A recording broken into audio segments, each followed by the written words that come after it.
법원에 깊은 감사의 말씀을 드립니다.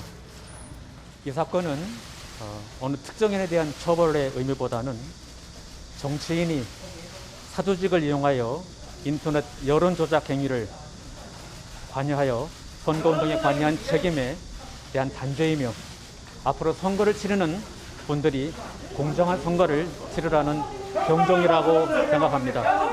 그동안 저를 믿고 지지해 주신 많은 분들께, 특히 지난 3년 동안 도정을 적극 도와주신 경남 도민들께 진심으로 송구하고 또 감사하다는 말씀을 드립니다. 하지만 진실은 아무리 멀리 던져도 반드시 제자리로 돌아온다는 믿음을 끝까지 놓지 않겠습니다. 고맙습니다.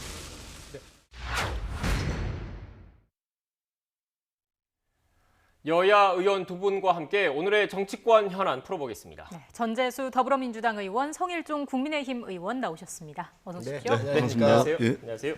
의원님, 앞서 영상을 통해서도 보셨지만 김경수 경남지사가 이른바 댓글 조작 혐의가 유죄로 확정되면서 징역 2년의 실형을 선고받았습니다. 지사직도 잃게 됐는데 오늘 대법원 판결 어떻게 보셨습니까?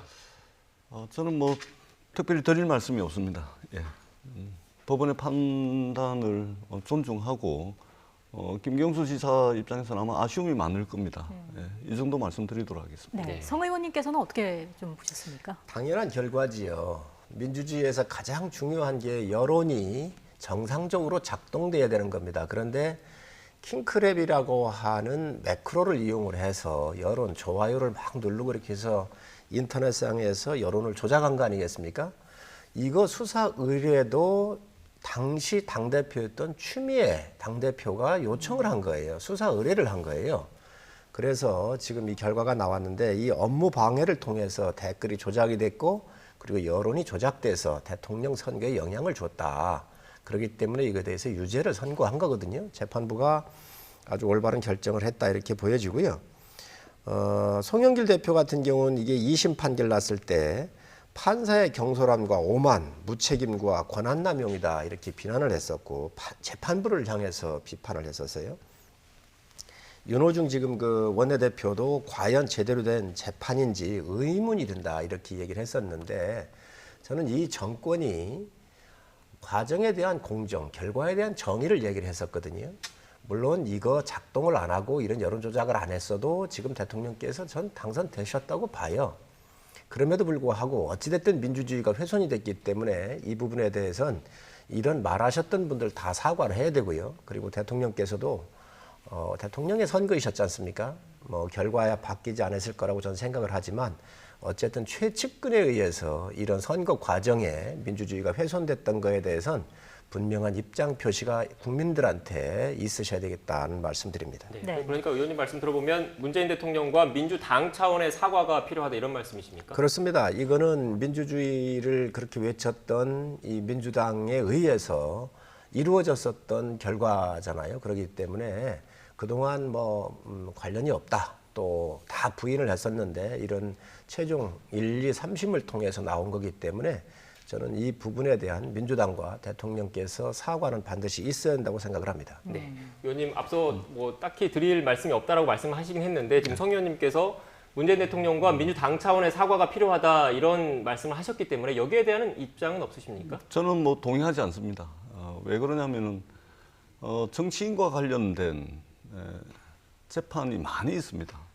그때마다 대통령이 또는 3심 판결이 나기 전까지 개인적 견해를 밝혔던 부분들에 대해서 일일이 다 언급을 하는 것은 적절치 못하다는 생각이 듭니다. 여기에 대통령과 또 당대표까지 그렇게 하는 것은 저는 뭐 그렇게까지 할 필요 없다 이렇게 생각을 하고요.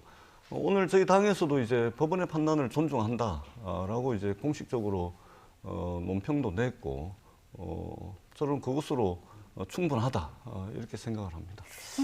우리 전 의원님 말씀 주셨는데 예를 들어서 국회의원 각각의 한 명 한 명에 대한 사건이었다고 한다면 저는 그럴 수 있다고 뭐 충분히 동의할 수 있습니다. 그러나 이 사건은 대한민국의 최고 지도자를 뽑는 국가의 통수권자를 뽑는 선거였거든요. 그 선거에 대통령의 핵심 측근이 관련이 됐고 그 선거에 어찌됐든 이 여론 조작 사건이 일정한 영향을 준 거거든요. 그렇기 때문에 민주주의가 굉장히 훼손된 거예요. 대한민국 민주제도, 헌법제도가 흔들린 거거든요.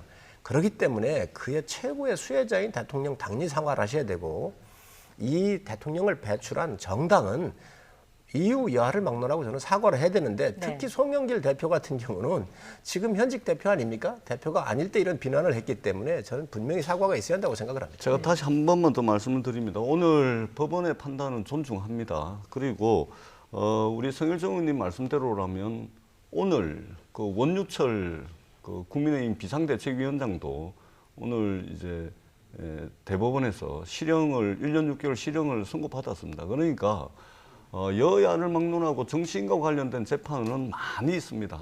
그동안도 그래왔고요. 그 다음에 김경수 지사가 지금 유죄를 받은 부분은 업무 방해입니다. 그러면은 누구의 업무를 방해했냐? 네이버의 업무를 방해한 겁니다. 우리 의원님 말씀처럼 대통령 선거에 말하자면 공직선거법은 이미 2심에서 무죄가 났고 오늘 대법원 판결에서 공직선거법은 무죄로 판결이 났다는 말씀을 제가 다시 한번 드리도록 하겠습니다. 그걸 정확하게 설명을 좀 해야 되겠습니다. 이건 개인 문제와 시스템의 문제잖아요. 국가 시스템의 문제잖아요. 그래서 업무 방해라고 하는 것은 선거, 대한민국 국가의 시스템이 돌아가는 업무를 방해한 거예요. 선거 시스템에 대해서는 방해한 거예요. 그게 네이버가 작동되고 있는 그 시스템이지만 그건 전 국민이 선거에 영향, 여론을 주고 있는 이 시스템에 대해서 바로 이 여론에 방해를 했기 때문에 선거 시스템을 방해한 거기 때문에 큰 문제가 있는 것이고요. 원유철 의원 같은 경우는 개인의 문제지요. 그래서 좀 그걸 정확하게 구분을 해야 되겠다. 이것은 민주주의에 대한 도전이고 파괴 행위입니다. 오죽했으면 당시에 민주당 대표였던 추미애 당대표가 이것을 수사를 의뢰했겠습니까? 다른 것도 그렇게 조작이 되니까 이게 뭐냐. 조사해라. 수사 의뢰를 한 거예요. 하고 보니까 드루킹까지 연결돼서 대한민국 선거 시스템에 영향을 주고 여론 조작에 연관됐던 거거든요. 그렇기 때문에 다시 한번 말씀드리지만 대통령의 사과가 있어야 한다고 생각을 합니다. 다시 한번 잠시만요. 지금 성 의원님께서 그 선거 시스템 관련해서 좀 말씀을 하셔서 아마 제가 이 부분은 뭐 그 팩트와 관련된 부분이니까 전 의원님 말씀을 좀 설명을 드리면 전 의원님께서 그 업무방해 혐의라고 얘기를 하시면서 네이버를 말씀하셨는데 그게 아마 그 이번에 적용된 혐의가 네이버나 뭐 이런 그 포털 사이트의 댓글을 어떻게 보면 그 순위를 좀 조작하는 그래서 네이버의 업무를 방해했다 이런 취지로 말씀하셨다는 그렇습니다. 것으로 예, 이해를 예, 제가 좀 하면 예. 될 것 같고요. 그렇습니다. 계속 공방이 좀 주고받고 있으니까 주제를 좀 간단하게 근데 좀- 한 말씀만 네네. 좀 더. 제가 이제 사실은 이제 송구스러운 일이고 또 우리나라가 이제 사법 체계가 이제 삼심제니까 그런 법원의 판단을 존중한다라는 것으로 이제 더 이상 말씀을 안 드리려고 했는데 대한민국 국회는 국민들의 세금을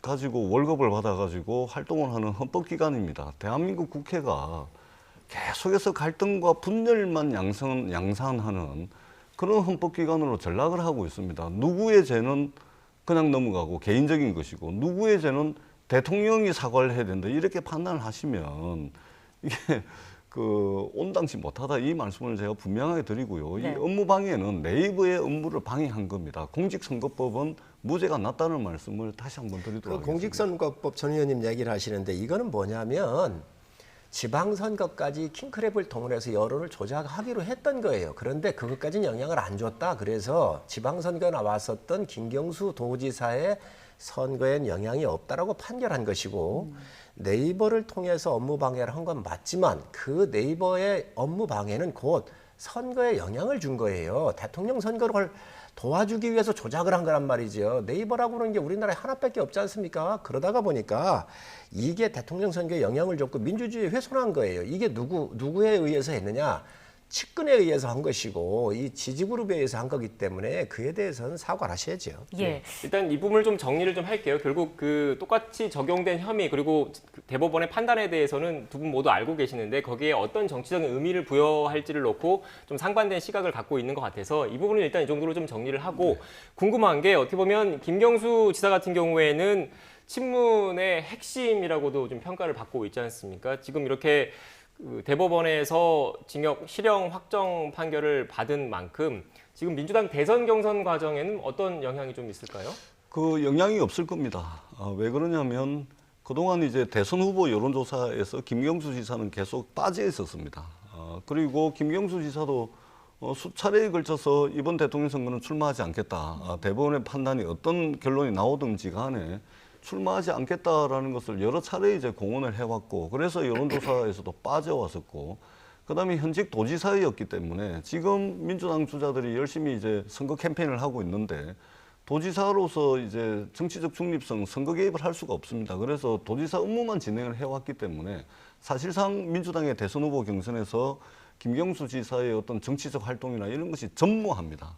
그리고 소위 말하는 이제 친문이라고 분류되는 의원들도 이낙연 후보라든지 이재명 후보라든지 정세균 후보라든지 여러 캠프로 다 이제 찢어져 가지고 각기 활동들을 하고 있습니다. 네. 그렇기 때문에 민주당 경선에 뭐 크게 영향이 있다거나 그러지는 않을 것으로 판단되고 있습니다. 큰 영향은 없을 것이다 말씀을 해주셨고, 앞서 성 의원님께서도 말씀을 해주셨습니다만 애초 이 사건의 수사 의뢰자가 당시 추미애 당 대표였잖아요. 추미애 전 민주당 대표에 대한 어떤 책임론 같은 거는 없을까요? 그렇지 않을 겁니다. 예, 그때는 여러 가지 정치적 상황이 있었습니다. 여러 가지 정치적 상황에 의해서 여야가 이제 합의를 해서 특검을 이제 받아들였던 것이고, 그리고 그때 당시 이제 김경수 지사도 특검을 받겠다라고 해서 이제 당 지도부에서 여러 가지 상황들을 감안을 해서 진행을 한 것이기 때문에 이미 이렇게 판결이 나왔는데 이 사건의 역사적 기원까지 거슬러 올라가서 누가 사과를 하고 뭐 그럴 만한 내용은 아닌 것으로 생각을 하고 있습니다. 네. 민주당 경선에 미칠 영향에 대한 분석까지 지금 말씀을 해주셨고, 주제를 좀 바꿔보겠습니다. 어제 청해부대 장병들이 조기에 귀환했습니다. 그리고 집단 감염 이런 그 누적 확진자가 계속 지금 늘어나고 있는 상황인데, 여기에 대해서 여야 모두 어떻게 보면 이 부분에 대해서 한 목소리로 그 군 당국의 대처에 문제가 있었던 건 아니냐 이런 그 질타를 하고 있더라고요. 관련된 녹취를 먼저 듣고 대담 이어가겠습니다. 아울러 그간의 해외 파병부대 방역 대책의 문제점을 살펴보고 해외 파병 장병을 포함한 모든 장병들이 더욱 안전하고 건강하게 임무를 수행할 수 있도록 제반 대책을 철저하게 보완하겠습니다. 청해부대 소속 군인의 아버지께서 전화를 주셨습니다. 병사들의 열이 40도까지 오르는데도 코로나가 아니라며 타이레놀 2알씩 주면서 버티라고 했다며 울분을 토하셨습니다. 청해부대 백신 미접종과 코로나19 집단 감염 사태 진상 규명을 위한 국회 국정조사를 정식으로 요구합니다. 네, 지금 야당에서는 이것과 관련해서 국정조사 그리고 국방부 장관의 경질을 요구하고 있는 겁니까? 그렇습니다. 이 사건은 일어나면 안 되는 일이에요. 군은 작전을 하는 곳이거든요. 이 국민들께서 이 부분을 많이 알고 계시겠지만 우리 저 철책선에 가보면 남쪽에 대한민국 쪽에 철책선이 있고 북한에 저 철책선이 있잖아요. 그 가운데를 비무장지대라고 그래요. 그 비무장지대에 GP가 있습니다. 그 GP에 병사들이 한 번 들어가면 60일에서 최장은 120일까지 근무하고 소대가 전체 나와가지고 휴가를 가요. 이 작전을 하면서 빠를 때는 60일이고 늦을 때는 120일 정도 시간적 그 여유를 가지고 교대를 하는 거예요. 아예 통째로 소대끼리. 아덴만에 나가 있는 이 우리 부대도 함선끼리 교대를 하는 거거든요. 그러면 2월 8일 날 우리가 나갔습니다. 그러면 3월 달에 우리 의료진부터 이 접종을 하기 시작을 했는데, 그러면 우리가 1개월 반이나 2개월 정도 늦출 수도 있는 거예요. 맞춰서 예방접종을 맞춰서 내보낼 수 있는 것도 안 했단 말이에요. 또 두 번째, 12월 28일 날 주한미군이 백신이 들어와가지고 29일, 12월, 작년도 12월 29일부터 주한미군들한테 또 우리 카츄샤 병사들한테 맞췄거든요. 그러면 미국의 요청에 의해서 아덴만이 다국적군으로 유엔과 협의해서 나간 겁니다. 그러면 주한미군하고 협의를 했으면 이런 문제가 안 나왔을 거예요. 백신 네. 300개 주는데 어려웠겠습니까? 이런 것들을 못했다고 하는 것은 있을 수 없는 일이에요. 이 정부의 무능을 보여주는 것이고 그 이후에도 말이죠. 이런 부분들에 대해서 다 이상 없다라고 국민들한테 무슨 콜드 체인이 어쩌니 뭐 이렇게 하면서 이 얘기를 하는데 이번 사건을 통해서 국방부 장관은 물론이고 이 책임 누구한테 있어요? 국군 통수권자가 대통령이십니다. 당연히 책임져야지요. 그래 대통령께서도 메르스 사태 때 분명히 말씀을 하셨습니다. 정부가 슈퍼 전파자고 대통령께서 진심 어린 국민한테 사과를 하라 그랬습니다. 이번 더 큰 문제예요. 군 작전과 관련된 한치의 오차가 있으면 안 되는 거예요. 민간에서 난 일이 아니에요. 정부 영역 내에서 일어나는 일이란 말이죠. 그렇기 때문에 이 사과를 비롯해서 책임자들 문책을 해야 되고 또 다시 앞으로 이런 일이 일어나지 않기 위해서라도 국회에서 국정조사를 해서 백서를 만들고 분명히 국민들한테 정확하게 밝혀야 할 일입니다. 민주당 차원에서 이런 요구를 받아들일 생각이 있으실까요? 뭐 일단 성일종 의원님 말씀에 동의합니다. 그러나 국정조사는 좀 과하죠. 왜냐하면 지금 저희가 2년 가까이 지금 코로나 바이러스하고 지금 전쟁을 치르고 있는데 그 문제가 생겼을 때마다 국정조사를 할 수는 없는 겁니다. 정부가 그렇게 뭐 너긋하고 한가하게 지낼 수 있는 그런 시간을 보내고 있는 것이 아닙니다. 뿐만 아니라 군이 지금 최근 몇 달 사이에 국민들께 엄청난 실망을 주고 있습니다. 급식 문제 때문에 국민들 엄청 걱정 많이 하셨죠. 네. 그다음에 성추행, 성폭행 문제로 꽃다운 나이에 생을 마감해야 되는 안타까운 일들도 있었습니다. 그리고 지금 청해부대 지금 이 전체 파견 해외 파병된 전체 청해부대 부대원들의 80% 이상이 집단 감염이 일어난 겁니다. 저는 군이 있어서는 안 될, 그다음에 일어나서도 안 될 일들이 최근 몇 달 사이에 계속해서 쏟아져 나오고 있다는 부분에 대해서는 야당에서 주장하는 그 비판을 정말로 겸허하게 수용해야 된다고 저는 생각을 합니다. 그렇게 해서 이번 3회 군이 그동안 이 남북 분단 상황에서 군의 특수성이라고 이야기하는 이 명분을 가지고서 군 내부에서 이루어지는 은밀한 것들 또는 폐쇄적인 것들 그런 관행들이 굉장히 많이 있었습니다.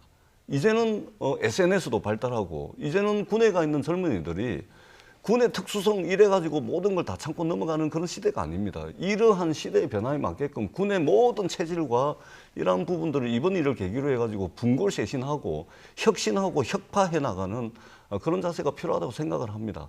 다만 이제 이것을 정치적으로 저는 논쟁 삼을 것은 아니라고 봅니다. 지금 야당에서 말씀하시는 부분 중에 타당한 부분이 많음에도 불구하고 청와대 방역기획관 경질해라, 또 국방부 장관 경질해라, 네. 누구 책임져라.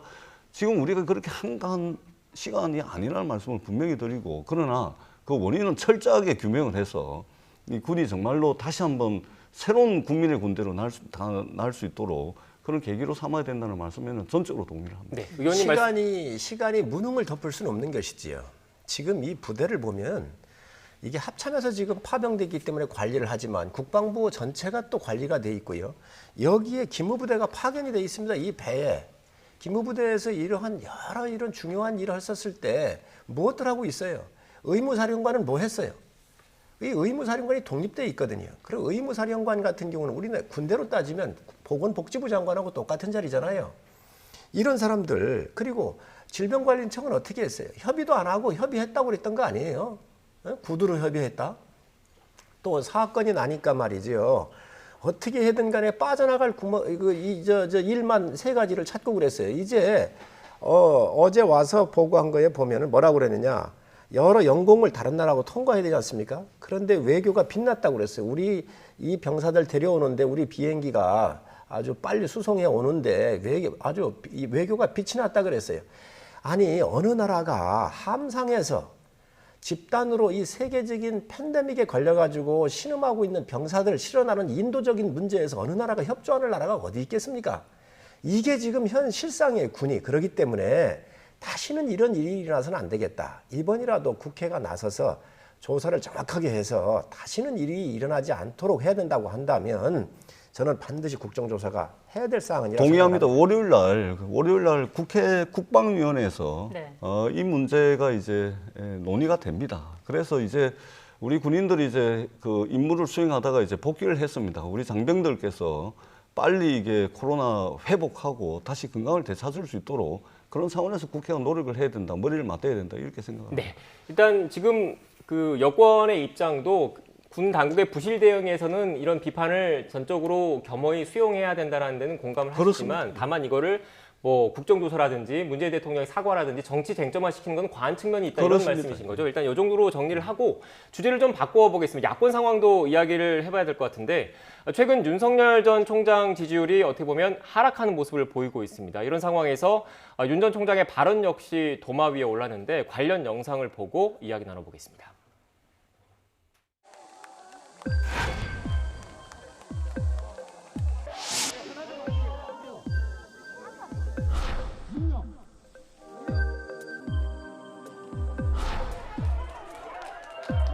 대구를 봉쇄해야 된다는 그런 참 철없는 그런 미친 소리까지 막 나오는 그 와중에 다른 지역이었더라면 정말 밀란부터 일어났을 거다. 저 역시 그 전직 대통령의 그 장기 구금을 안타까워하는 그런 그 국민들의 심정에 또 상당 부분 공감을 하고 있습니다. 네.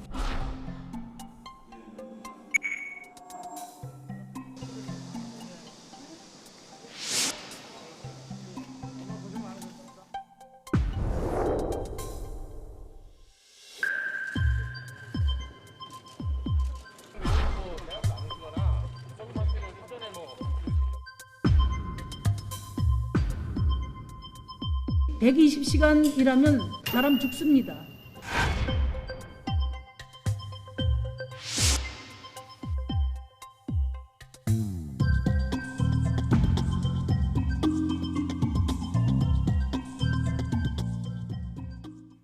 네, 윤석열 전 총장 행보 관련된 영상 보셨는데 의원님 특히 최근에 논란이 되고 있는 게 주 120시간 노동 이런 관련된 발언이거든요. 어떻게 보셨습니까? 저는 요즘 윤석열 후보의 행보를 통해서 많은 걸 배우고 있습니다.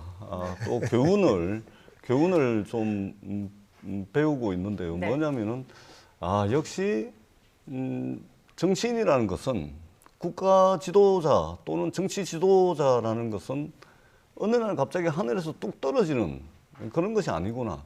끊임없이 훈련받고 지속적으로 부단히 검증받아야 되는 거구나.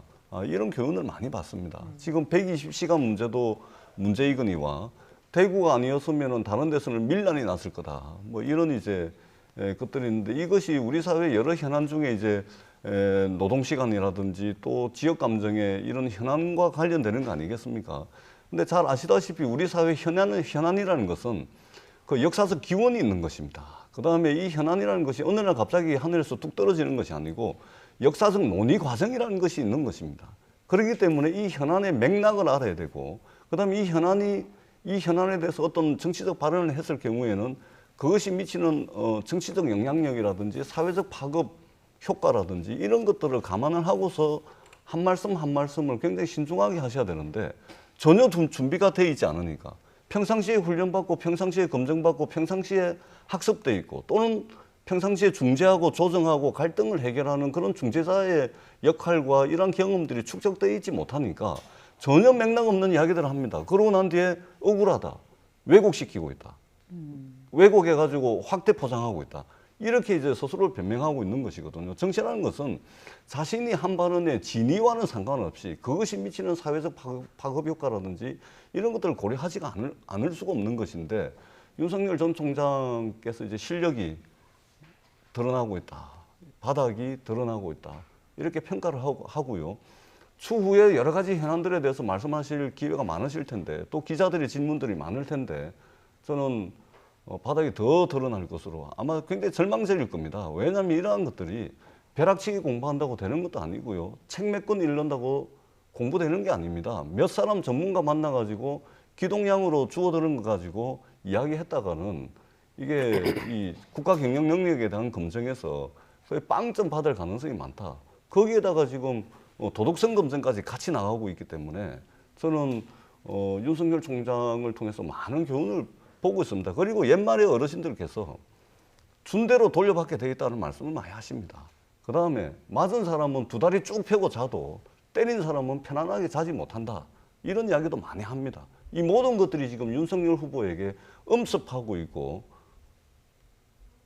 그런 공격들이 지금 들어가고 있는 겁니다. 아마 윤석열 후보가 혼자서 감당하기에는 상당히 어렵지 않겠나 이렇게 평가를 합니다. 일단 범 여권의 공세가 이렇게 좀 거센데 윤 전 총장은 청년 스타트업 행사에서 들은 얘기를 옮긴 것이다. 자신이 120시간 일하라고 했다는 건 왜곡이다. 이렇게 밝혔는데 어떤 말씀 좀 해주실까요? 아마 여권의 공세가 세질 수밖에 없죠. 윤석열 총장의 그 지지도가 높고 하기 때문에 예. 지금 여권의 정치적인 공세는 뭐 당연히 할 수 있는 것이고요. 또 그렇게 할 거라고 생각을 합니다. 지금 이 정권의 가장 아픈 부분이 여러 가지가 있는데 그 중에 하나가 이제 이 소득주도 성장을 비롯한 주 52시간만 일할 수 있게 해놓은 거잖아요. 공부하고 싶은 사람 열심히 공부하게 해야 되고요. 연구하고 싶은 사람 또 연구의 성적이 막 오르고 영감이 떠오를 때 연구하게 해야 합니다. 주 52시간에 취지는 공감하고 또 노동에 대한 가치를 존중한다는 의미에서는 저는 인정합니다. 그러나 이것이 우리 경제 상황하고 맞는가 하는 것에 대해서는 고민을 한번 해봐야 돼요. 실패한 52시간에 대한 비판을 아마 120시간이라도 하면 어떠냐 이렇게 얘기를 했을 텐데 어찌됐든 정치인의 말은 신중하게 골라서 해야죠. 네. 의원님 마지막으로 시간이 얼마 남지 않아서 그렇다면 이렇게 공세가 거세지고 있는데 이런 공세를 버티기 위해서는 결국 국민의힘이라는 제1야당에 들어와야 된다 이렇게 보시는 겁니까? 간략하게 좀 부탁드립니다. 아마 윤석열 총장 그 외곽에서 상당히 고생을 하고 계시고 아마 외로우실 겁니다. 그런 면에서 이 당이라고 하는 게 얼마나 중요한지를 아마 많이 느끼실 것 같아요. 그래서 지금 고민을 하실 텐데 저는 이미 7월은 좀 다 지나가고 또 이번 주하고 다음 주에는 저희의 또 전 DJ 적자인 그 장성민 전 의원이 지금 우리 권영세 대외협력위원장께서 이렇게 만나고 계시고 하기 때문에 아마 8월쯤에 가면 들어오시지 않겠나 또 들어오는 게 전 좋다고 생각을 합니다. 네, 알겠습니다. 지금까지 전재수 더불어민주당 의원, 성일종 국민의힘 의원과 함께 전국 현안과 관련된 이야기 나눴습니다. 오늘 말씀 고맙습니다. 네, 감사합니다.